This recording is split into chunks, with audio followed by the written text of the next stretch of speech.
Welcome to Illicit Liaisons, where each week we talk about the good, the bad, and the naughty of romance fiction.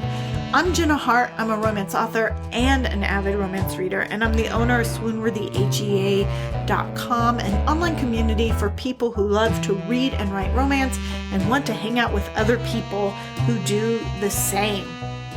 Thank you so much for listening in today. I have a couple announcements I want to get to before I get to the main part of the show, and that is over at swoonworthyhea.com. I want to let you know about the giveaway we have for this month, January 2021, and how you can earn points to win this giveaway. Now, this month, I'm giving away a happy planner that has a book club theme to it, and I use my booked theme happy planner as a book journal, although it could be used as a regular planner. I'm also including some additional fun things like a sticker book and some washi tape, and mine also includes the free printables that I give you when you sign up at swoonworthyhea.com. You will get an email and that includes a printable book journal. And I've included those pages in my happy planner as well. And I've actually done a video which shows kind of how I use the planner as my book journal, in case you would like to copy it. If you would like to win this, all you have to do is be a member of Swoonworthy HEA, and everything that you do on there just about is going to earn you points, from posting to your own feed, to making comments on other people's feeds, to joining groups. All sorts of stuff can earn you points. And for the month of January, I actually upped the number of points you can earn if you share your special membership link and other people come to visit the site. And of course, even more points if they decide to become members as well, which is free. So anybody that you know who likes to read romance and talk about romance, you can share your special link with them. And if they come just to visit, you earn points. And then if they join, they earn points. The more points you have, the better chance you have to win. And again, if you'd like to see the video on my book journal setup using this planner, you can just visit swoonworthyhea.com. It is posted over there. The second thing I wanted to mention is several weeks ago, I did a show on starting a book blog for those of you that were interested in that, and talked about how I was expanding the blogging opportunities for people at swoonworthyhea.com. And pretty much it's all set up and for the most part is working. I'm just trying to finish up a few of the technical issues that have come up. I have been working on the internet since the late 1990s, and it never, ever goes as smoothly and easily as I want. There's always some sort of technical glitch, and of course it takes longer to do the things that I want to do. And in the case of setting up these blog options, it's basically going to be a blog network, has taken longer. But when it is set up and ready, you'll be able to start a blog that has your own name. There'll be several themes that you'll be able to choose from. There'll be opportunities for you to even monetize your blog if you would like to do that. So if you've been looking at wanting to start a book blog, or maybe an author fan blog, or you're an author who needs to have a blog or a website, you'll be able to do it through the Swoonworthy HEA network, and you'll be able to do it for free. So please stay tuned. I hope to have that all cleared up and ready to launch anytime now, hopefully this week. Also, a quick mention of the Swoonworthy HEA book of the week, which is You Had Me at Hola. I am really enjoying this book. I'm about 5 chapters in. It is about an actor and an actress who are doing a TV show here in the United States, but is based on a telenovela. And it has just been a whole lot of fun. I really got a kick out of Jasmine's grandmother, who basically believes if you don't have lipstick and earrings on, you might as well be naked. And so if you like rom-coms, this has been a really fun book. Okay, on to the show. Last month I did an episode on old school authors and I did Nora Roberts, and that was a pretty popular show. People really seemed to enjoy that. So I thought I would do another old school show. This time I thought I would pick Sandra Brown. She is a contemporary of Nora Roberts. They got their start at about the same time, and their writing has evolved similarly as she kind of started in traditional category type romance and now has expanded into pretty much writing romantic suspense. She started writing in 1981 and has over 80 books. Over 70 of them are bestsellers, and many of them have been made into movies. French Silk was made into a movie in the 90s starring Susan Lucci, and any of you who used to watch All My Children will know that she played Erica Kane pretty much for, 30, 40 years. I can't remember. But anyway, she was in that movie. Some of the things that I enjoy about Sandra Brown that makes her kind of stand out from some of the contemporaries that she has been writing with is her male protagonists often are extremely rough, raw men who do questionable things. Sometimes they're even on the edge of unlikable, and they do crazy things. They will kidnap people or just a lot of wackadoodle stuff that, particularly among her contemporaries, would be kind of difficult to get away with. Now, today, with the ability to self-publish, and there's a lot of indie romance authors who push the envelope in all sorts of things. So there's cheating and all sorts of things that in the traditional publishing world, particularly in romance, you really couldn't get away with. And Sandra Brown a lot of times really pushed against those norms.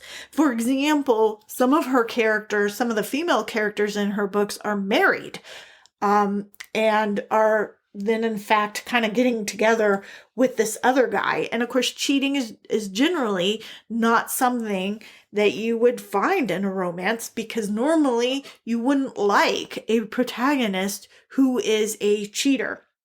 Now, again, many of the indie authors get away with that, but there's a lot of readers that don't like that. And somehow Sandra Brown is able to do it in a way that you go along with it, that you're okay with it.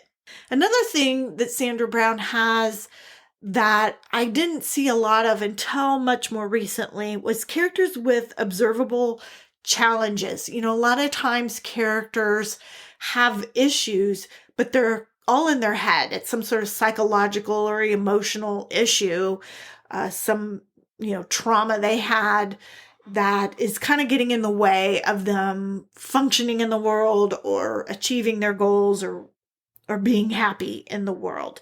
Whereas Sandra Brown has several characters through her books that have an issue that everybody would see and know about. For example, in the book Envy, Parker had been in an accident that had left him paralyzed.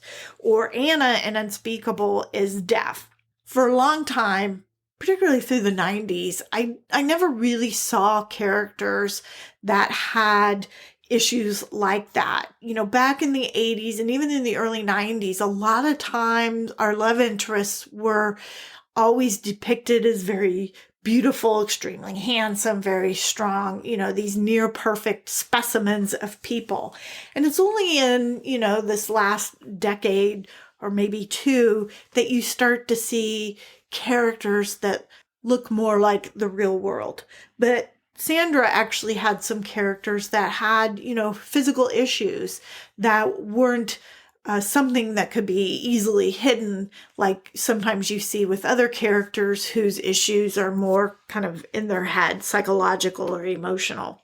Another fun thing that happens in some of her books is that generally you know who your protagonists are, your male and female protagonists. You know pretty early, by the book cover who you're supposed to be rooting for.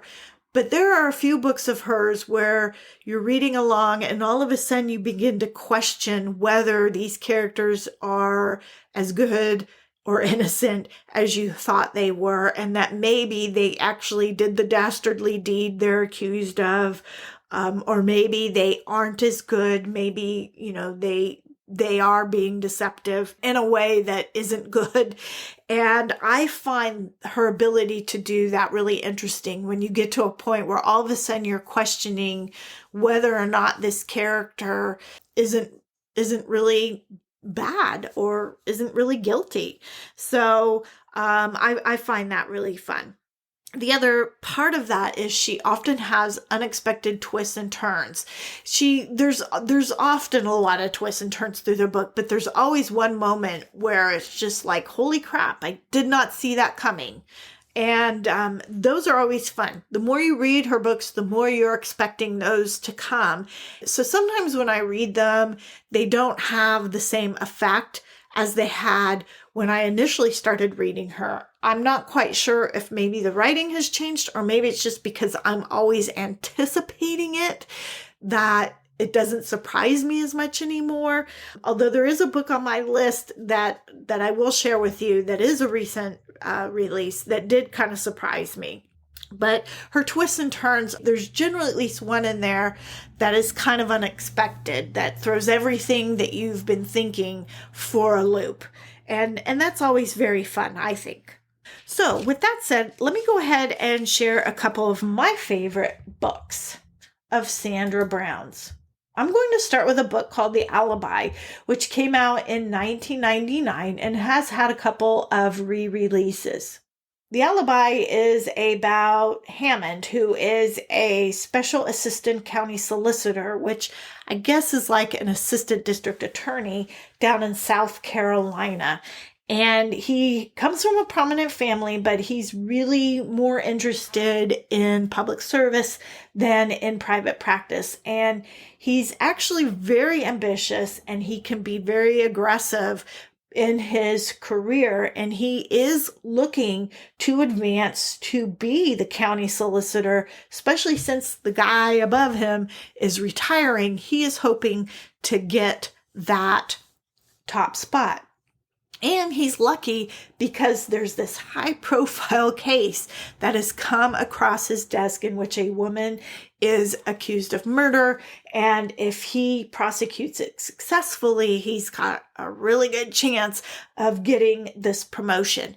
The only problem is he spent a weekend with this woman, and in fact, he is her alibi. So he is essentially prosecuting a woman that he's her alibi for. So remember when I talked about how sometimes the male protagonists in Sandra's books are kind of questionable, make you think like, why am I rooting for this guy? But I really did enjoy this book. And of course, like all her books, there's the things that you know, and slowly things get revealed and your mind changes about some things and you're second guessing other things until you finally get to the end. And of course, along with the fact that he is in an ethical dilemma is the fact that he is beginning to fall for this woman that he's supposed to prosecute in the murder. The next book is Fat Tuesday, which came out in 1997 and again has several other re-release dates. I love books that take place in New Orleans. Another author that I really like that has some really fantastic books that take place in Louisiana is Tammy Hogue. Cry Wolf is one of my all-time favorite books. She has another one, Lucky's Lady. She also has a book, The Thin Blue Line or The Thin Red Line. Now I can't remember. All those books take place in Louisiana. They're all romantic suspenses, and I love them all. So I really love books that take place down there because, again, it is the setting of Louisiana is a character in and of itself, and I really enjoy that. Fat Tuesday by Sandra Brown is another one of those. It involves a New Orleans Police Department narcotics officer, Burke Basile, whose partner is killed by bad guy Pinky Duval. And Burke is not happy when Pinky gets off on this. He's not going to go to prison for killing this partner. So Burke decides the answer is to kidnap Pinky's wife, Remy, and hide her in his fishing camp in the swamp. But of course, Duval has lots of people in his orbit to help him hunt down his wife and hunt down Burke, including people within the New Orleans Police Department. And then, of course, things start to go wrong for Burke because he begins to fall for Remy, who's married to this bad guy. And now he gets kind of stuck in, should I return her because she'll be in danger if she stays with him? Or should he try and rescue her from him?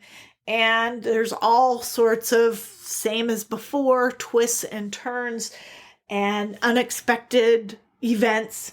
And this sets the backdrop of coming right up into Fat Tuesday and Ash Wednesday. So again, another really fun book that I very much enjoyed. The next book is French Silk, which came out in 1992. This is the one I mentioned before had been made into a movie starring Susan Lucci. It also takes place in New Orleans. This time, our protagonist is Claire Laurent, who owns a lingerie company that she is very successful. It's worldwide known for her lingerie, but a televangelist decides to target her, saying that her sleepwear is sinful. Then he is murdered, and after that, she becomes the prime suspect. And we've got our district attorney, Robert Cassidy, who is involved in figuring out what's going on and, prosecuting her for this murder. And Claire, there's all sorts of secrets and lies and things that are going on. So she's not being totally upfront about what is going on, which, again, we've got all these twists and turns and who's telling the truth and who's not telling the truth and what's going on. And so this was another really fun one. The next book that I want to share is Envy. It came out in 2001. And this is the top book that when I think of Sandra Brown, this is the book that comes to mind. This book was just great. I don't know how else to explain it. The thing that stands out to me is when we have the black moment and something happens, I actually said out loud, "Oh my God, I did not see that coming." And I remember talking to my sister after reading this book, asking her if she'd read it. And she said, yeah. And she says, remember such and such? She's like, oh my God, I did not see that happening. And to this day, we still talk about that scene. That scene really stands out. But it's not the only thing that stands out in this book. It's just an all around really suspenseful book that the way the whole thing just sort of evolves and is laid out for us it's just exciting and fun to read it. Basically, it's about Maris Matherly Reed, who is a fiction editor at her family's publishing company. Now, she is married to a man who's basically a one-hit wonder in the writing world. He hasn't been able to write a second book that is going to live up to this first one. He's kind of smarmy. He does cheat on her. The marriage isn't great. She gets a manuscript from an author who is living on an island in Georgia. He's kind of a recluse, and she is really intrigued by the story that he is telling in this book, but it's only a partial manuscript, and she really wants to get involved with him in terms of helping him get it finished. So she goes down to Georgia to help him work on this. And of course, as that part is happening, feelings evolve and they develop a relationship. And again, remember, she's married. So this is another one of those things where Sandra Brown is able to kind of get away with something that in other romances you might not be able to get away with. But we know he's a terrible husband. And so you're sort of okay with her developing feelings for this author. And it happens over time. It's not like they first meet and they get together or anything like that. But along with this story of her helping him get this book finished is the book that he's writing. So the book that he's writing is interwoven into the book about Maris and Parker. Now, Parker is paralyzed because of an accident. And as we begin to read his story, we begin to recognize that this is not fiction, but this is a true story. And the way Sandra is able to weave what is going on in their real world versus the story that he is writing in fiction is just really fun, because things get revealed. And as a reader, you're thinking, oh, wait, this might mean something. And just the way she is weaving this fictional story of his that's actually true, and you begin to start to recognize that this isn't a fiction, everything that is going on in his world. I don't want to give away much more because it's just so fun when you begin to realize what this story is and what is going on. And then again, you get to the point where they're in the black moment and he does something and you're like, I did not see that coming. It is just so fun. So in total, this book is one of the best books that I've read. I just really enjoyed how she was able to weave all this together. Highly recommend that one. The final book that I want to share is Outfox, which actually is a 2019 book. So it's really not that old, but I wanted to pick it because it did have a moment where I was like, wait a minute, I never thought it would be that. So remember, I've read so many books of hers that I am anticipating some sort of crazy plot twist. And sometimes when it happens, it's like, well, okay, yeah, that's interesting. But it doesn't have the oomph, say, that Envy did, because I'm expecting it. This one, when it came, I knew it was coming when it came. I was happily surprised because I did not anticipate that that's what it was. So we have in this book an FBI agent, Drex Easton, who is singularly focused on hunting down a serial killer. And he finally thinks he's found his serial killer, who keeps changing his name and how he looks. And he ends up renting an apartment that is behind who he thinks is the serial killer's house. And this man, who he thinks is the serial killer, is married to a woman who had her own successful business. And of course, as happens in the book, our FBI agent Drex begins to fall for Talia, who is the wife of Graham. But it becomes pretty clear that Graham is kind of on to him. So it becomes something where the two of them are trying to outfox the other in terms of Drex being able to get this guy on murder. And of course, at some point, he has to wonder if maybe the wife, who he's attracted to since the beginning, but then begins to fall for, if maybe she isn't a part of Graham's murderous ways. One of the things that I liked about Drex is that he was sort of a lighter personality from some of Sandra's other characters. So the male characters in most of her other books are these really dark, broody, gruff, grumpy men. And Drex has more of a humor about him, maybe some sarcasm about him that was different. And I enjoyed that he was different. And he also had a couple people in the FBI who were helping him. And so there was a lot more humor in terms of the interactions with these two other FBI agents. And then, of course, there is a supervisor who is causing him all sorts of problems.